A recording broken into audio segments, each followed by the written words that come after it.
In a letter addressed to Anita, Anand, the National Defence Minister of Canada, Larry Maguire, a member of Parliament who sits on the House Standing Committee on Human Resources for National Defence of Canada, among other things, expresses his concern. Recently leaked by Jeremy Corbell and George Knapp, Larry's letter, dated March 22, 2023, highlights his worry that the United States is planning an upcoming information release on unidentified aerial phenomena, and he suggests that Canada should prepare a similar information release by May to align with the United States. The UFO community found it shocking that David Grush came forward on May 23rd, which coincides with his timeline of the impending information release. Larry also alludes to Canada's intelligence-linked UAP research program, Defence Research and Development Canada, which has reportedly been studying UAP materials since circa 1950, urging Anita Anand to get read into this classified information. Larry emphasizes that the research efforts appear to be ongoing. Furthermore, he mentions Canada's Chief Science Advisor, Dr. Mona Namir,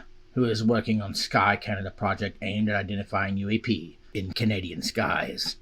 Larry believes that Anand should grant access to Dr. Mona Namir in relation to these classified UAP research projects that Canada has been involved with since the 50s, expressing his concern that the Canadian government might not proactively address the subject with the Canadian people. Larry suggests releasing materials to the public regarding the history of studying UAP to demonstrate a transparent effort in alignment with their American allies.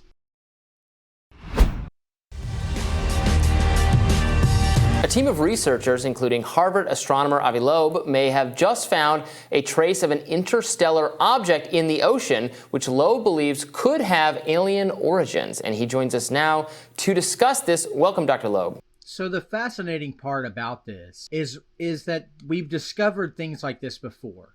There's a case out of Siberia where they found spirals and sphericals in the bedrock. And debunkers want to say that this is obviously a Russian military test that somehow corroded itself into the bedrock. The best part about what Avi's doing on his classic expedition he's doing, which mad respect for that, is that this is in an area where he knows something interstellar has collided with the Earth, right? So if they're dredging the bottom of the ocean and they're finding these items, these objects that are showing clear signs of manufacture, then you can rule out the human aspect of it. Well, it's a very challenging task. We followed on data about a meteor that landed about 50 miles away from the coast of Papua New Guinea in 2014. And when analyzing it, it became clear that it came from outside the solar system. It was moving too fast to be bound to the sun, and it had material strength that was tougher than iron. And so that raised the possibility that it may be artificial in origin, technological, a spacecraft, just like New Horizons that we sent out that will go to interstellar space, and imagine it colliding with an exoplanet like the Earth and appearing as a meteor. To find this out, it's not just a hypothetical question. We can actually go to the Pacific Ocean and search for it. And that's what we did. And it's a very challenging task. It allowed us to infer that it's tougher than all the space rocks that were identified by NASA over the past decade, 272 of them. So it was made of very unusual material. And that led me to initiate this expedition. And we have an exceptional team of researchers and support staff that allowed us to build this machinery that we are using to find those fragments that were left behind. And now we can actually look at the materials that we recovered. And amazingly enough, we found basically what is called the spherules. These are particles that are spherical, perfect spheres made of metal. And we can put them into what is called an X-ray fluorescence analyzer that allows us to infer the composition. And the composition appears to be different than commercial metals that we use here on Earth, anything that humans produce. But it's also different from asteroids, from rocks that previously were analyzed.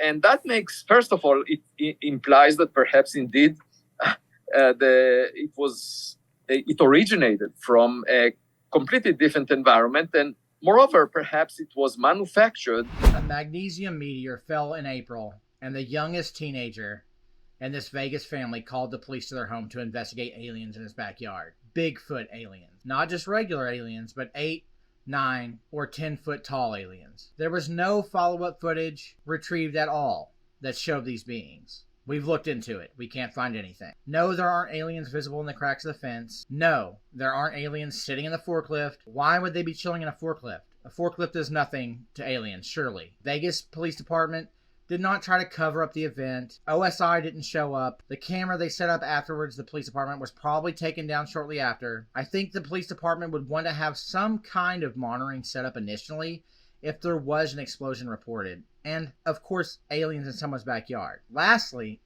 all of this noise seemed to be picked up at the very same time as David Grush. A coincidence? I don't know.